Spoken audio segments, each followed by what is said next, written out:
আসসালামু আলাইকুম। সবাইকে শুভেচ্ছা জানিয়ে কুরাইশ নিউজের রাতের সংবাদ শুরু করছি। আমি মাসুদ আক্তার ইভা। শুরুতেই সংবাদ শিরোনাম। আবেগ দিয়ে নয়, বাস্তববাদী হয়ে সব সমস্যার সমাধান করতে হবে, মন্তব্য ফখরুলের। জুমার নামাজ শেষে ইসরায়েল বিরোধী বিক্ষোভ সমাবেশ হেফাজতে। গাজা ভূখণ্ডে নতুন যুদ্ধবিরতির দাবিতে বিক্ষোভ ইসরায়েলের। এবং সবার আগে 2026 বিশ্বকাপের টিকিট পেল জাপান। এবারে বিস্তারিত, শুরুতেই জাতীয় প্রসঙ্গ। বর্তমান সংকট মোকাবেলায় দ্রুত নির্বাচন প্রয়োজন বলে মনে করছেন বিএনপির মহাসচিব মির্জা ফখরুল ইসলাম আলমগীর। তিনি বলেন, গণতন্ত্রের পথ উত্তরণে সবার জায়গা থেকে দায়িত্বশীল আচরণ করতে হবে। শুক্রবার রাজধানীর লেডিজ ক্লাবে পেশাজীবী ও বিশিষ্ট নাগরিকদের সম্মানে ইফতার মাহফিল অনুষ্ঠানে মির্জা ফখরুল ইসলাম আলমগীর এসব কথা বলেন। বিএনপি মহাসচিব বলেন, আবেগের মধ্য দিয়ে নয়, বাস্তববাদী হয়ে সব সমস্যার সমাধান করতে হবে। এমন কোনো পদক্ষেপ নেওয়া উচিত হবে না যেটা ভুল পথে নিয়ে যায়।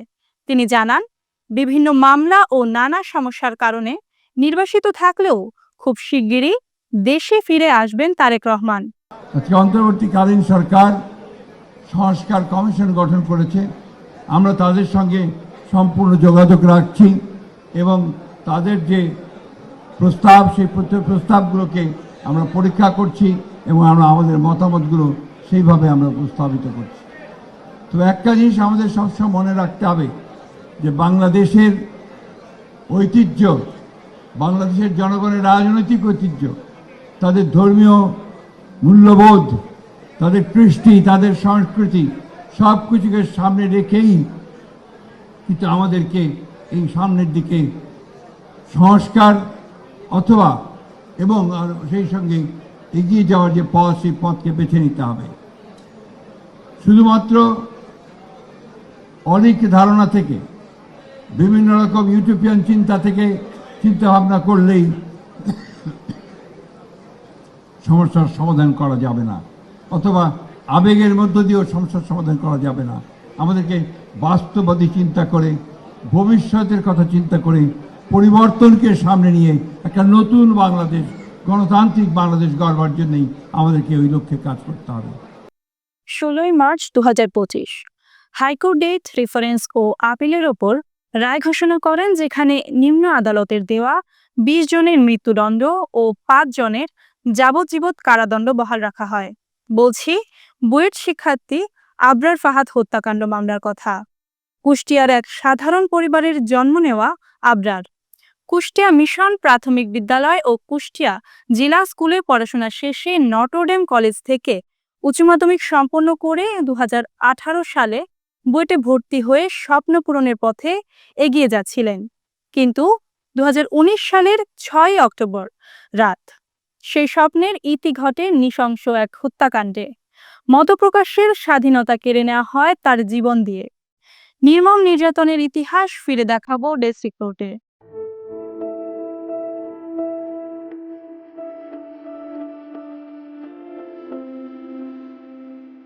একটি স্বপ্ন যা ছিল দেশের জন্য, কিন্তু সেই স্বপ্ন মুড়িয়ে দিল কিছু নির্মম হাত।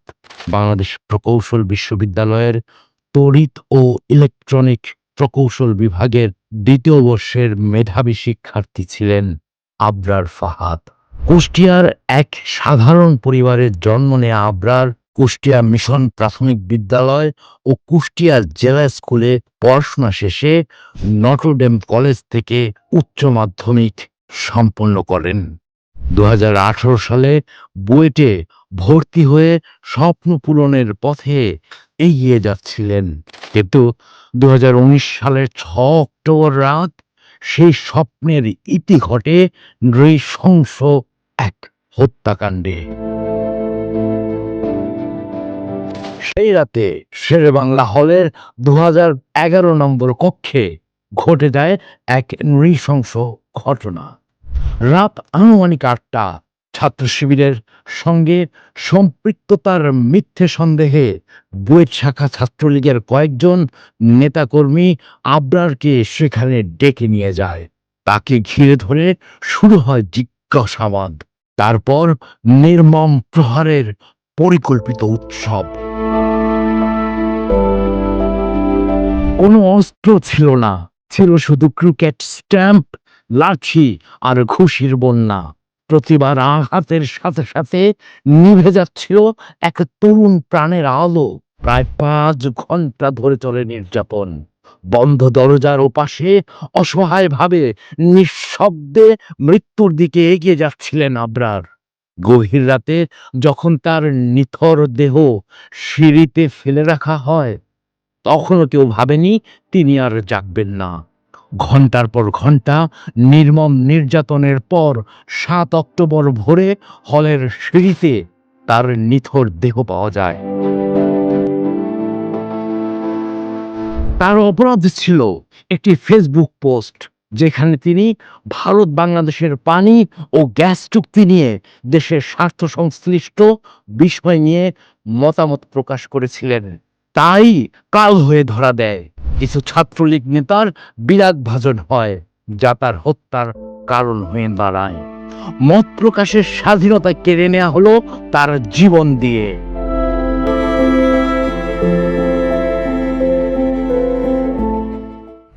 এই ঘটনায় আবরারের বাবা বরকতুল্লাহ বাদী হয়ে রাজধানীর চকবাজার থানায় ১৯ জনের বিরুদ্ধে মামলা করেন। মামলাটি তদন্ত করে বুয়েটের ২৫ শিক্ষার্থীর বিরুদ্ধে ২০১৯ সালের ১৩ই নভেম্বর পুলিশ আদালতে অভিযোগপত্র জমা দেয়। অন্যদিকে এই হত্যাকাণ্ড দেশ জুড়ে আলোড়ন তোলে। শিক্ষার্থীদের আন্দোলনে কেঁপে কেঁপে ওঠে বুয়েট ক্যাম্পাস। দীর্ঘ বিচারিক প্রক্রিয়ার পর ২০২১ সালের ৮ ডিসেম্বর আদালত ২০ জনকে মৃত্যুদণ্ড ও ৫ জনকে যাবজ্জীবন কারাদণ্ড দেয়। পরবর্তীতে এই রায় অনুমোদনের জন্য হাইকোর্টে ডেথ রেফারেন্স পাঠানো হয়। ২০২৫ সালের ১৬ মার্চ হাইকোর্ট এই ডেথ রেফারেন্স ও আপিলের ওপর রায় ঘোষণা করে, যেখানে নিম্ন আদালতের দেয়া ২০ জনের মৃত্যুদণ্ড ও ৫ জনের যাবজ্জীবন কারাদণ্ড বহাল রাখা হয়।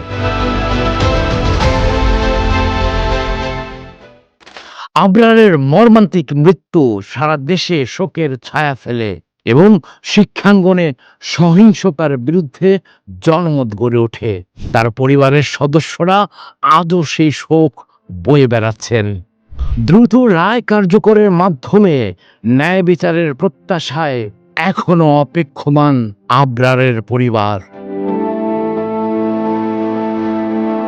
আবরার নেই, কিন্তু তার প্রশ্ন আজও বাতাসে প্রতিধ্বনিত হয়, এই দেশ কি আমার নয়? News desk, Quraish news. মুসলমানদের রক্তে রঞ্জিত হচ্ছে পৃথিবীর মানচিত্র। এই শক্তিকে রুখতে সমগ্র মুসলিমদের এক হতে হবে বলে মন্তব্য করেছেন হেফাজতে ইসলাম বাংলাদেশের যুগ্ম মহাসচিব মামুনুল হক। শুক্রবার বায়তুল মোকাররমের জুমার নামাজ শেষে ইসরায়েল বিরোধী এক বিক্ষোভ সমাবেশে এসব কথা বলেন তিনি। বিস্তারিত জানাচ্ছেন ইসরাফিল ফকির।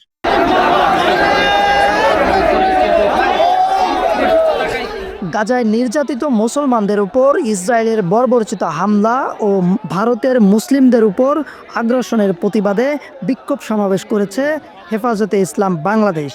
শুক্রবার বায়তুল মোকাররমের জুমার নামাজ শেষে এই সমাবেশ অনুষ্ঠিত হয়।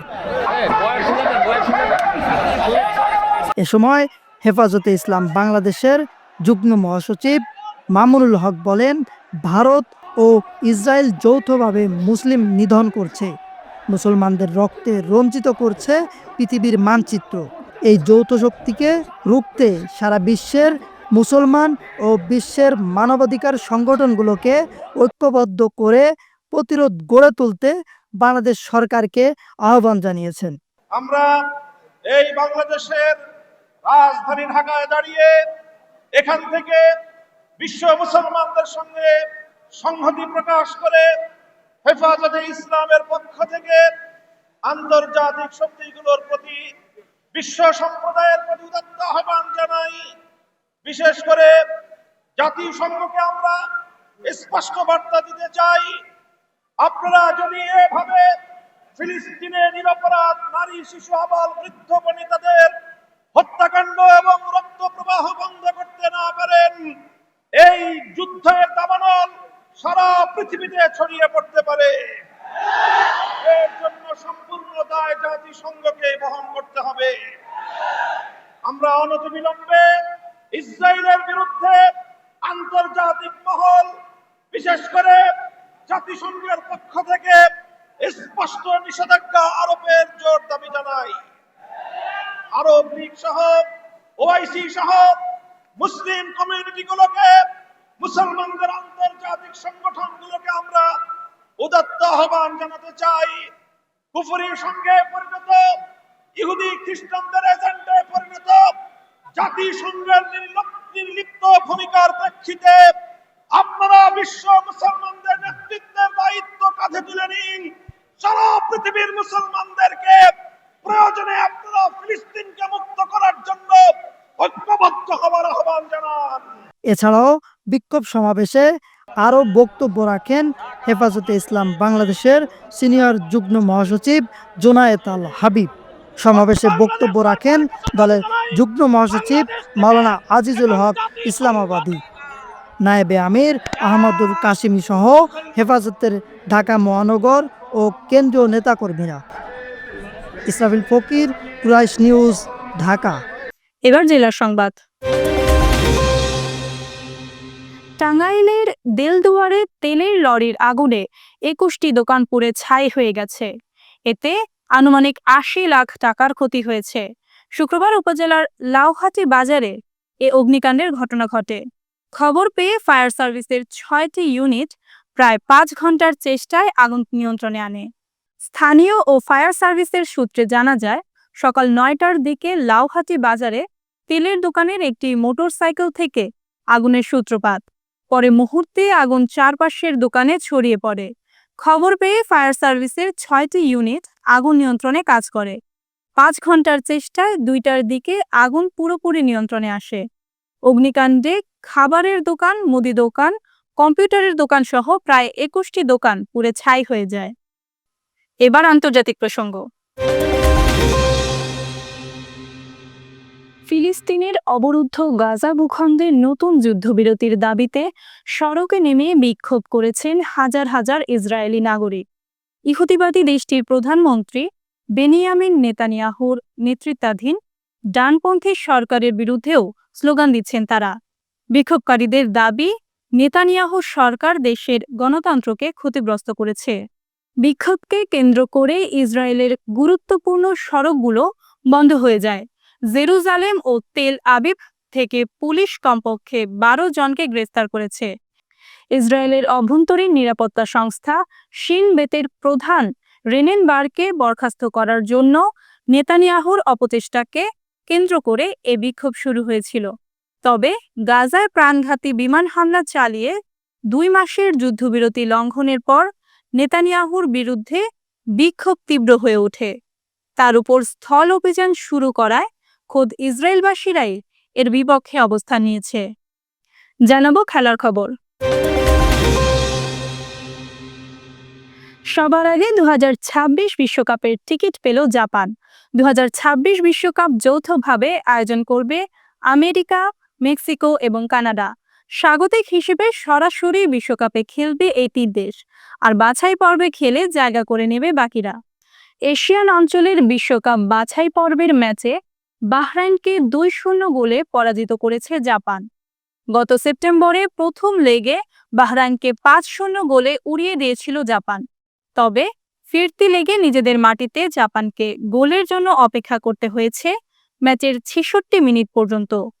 ম্যাচের 87 মিনিটে জাপানের 2-0 ব্যবধানের জয় নিশ্চিত করেন রিয়েল সোসিয়েদাদ তারকা তাকিফুসো কুবো। এ জয়ে 7 ম্যাচে 19 পয়েন্ট নিয়ে সবার আগে স্বপ্নের বিশ্বকাপের টিকিট কাটে ব্লু সুরাইরা। সমান সংখ্যক ম্যাচ থেকে 10 পয়েন্ট নিয়ে সি গ্রুপের 2 নম্বরে অবস্থান করছে অস্ট্রেলিয়া। সংবাদ শেষ করব বিনোদন অঙ্গনের খবর দিয়ে। আলিয়া আমার প্রথম স্ত্রী নয়, উল্লেখ করে সম্প্রতি এক সাক্ষাৎকারে দেয়া রণবীর কাপুরের বিস্ফোরক মন্তব্যে কৌতূহলী হয়ে উঠেছেন ভক্তরা। এ খবর প্রকাশ্যে আসতেই বলিউডে শুরু হয়েছে তুমুল আলোচনা। ভারতীয় গণমাধ্যমের প্রতিবেদন অনুযায়ী সম্প্রতি এক সাক্ষাৎকারে অভিনেতার সবচেয়ে পাগল এক ভক্ত সম্পর্কে জানতে চাইলে তিনি বলেন, সিনেমাতে যখন ক্যারিয়ার শুরু করি তখন এক মেয়ে ভক্ত আমাকে বিয়ে করার জন্য বাড়ি চলে আসে। তখন আমি শহরের বাইরে ছিলাম। কাজ শেষ করে বাড়িতে ফিরলে ওয়াচম্যান আমাকে বলেছিল একজন মেয়ে আমাকে বিয়ে করার জন্য পুরোহিত সঙ্গে নিয়ে এসেছিল। আমাকে না পেয়ে আমার গেটকেই বিয়ে করেছিল। গেটে টিকা এবং ফুল রেখে গিয়েছিল। আমি এখনো পর্যন্ত আমার প্রথম স্ত্রীকে দেখিনি। সংবাদ শেষ করার আগে সংবাদ শিরোনামগুলো আরও একবার। আবেগ দিয়ে নয়, বাস্তববাদী হয়ে সব সমস্যার সমাধান করতে হবে, মন্তব্য ফখরুলের। জুমার নামাজ শেষে ইসরায়েল বিরোধী বিক্ষোভ সমাবেশ হেফাজতের। গাজা ভূখণ্ডে নতুন যুদ্ধবিরতির দাবিতে বিক্ষোভ ইসরায়েলের। এবং সবার আগে 2026 বিশ্বকাপের টিকিট পেল জাপান। দর্শক, এতক্ষণ সাথে থাকার জন্য ধন্যবাদ। সবশেষ সংবাদ দেখতে চোখ রাখুন কুরাইশ নিউজের পর্দায় অথবা ভিজিট করুন www.quraishnews.com। কুরাইশ নিউজের পরবর্তী সংবাদ দেখার আমন্ত্রণ জানিয়ে আপনাদের কাছ থেকে এখনকার মতো আমি মাসুদ আক্তার বিদায় নিচ্ছি। আল্লাহ হাফেজ।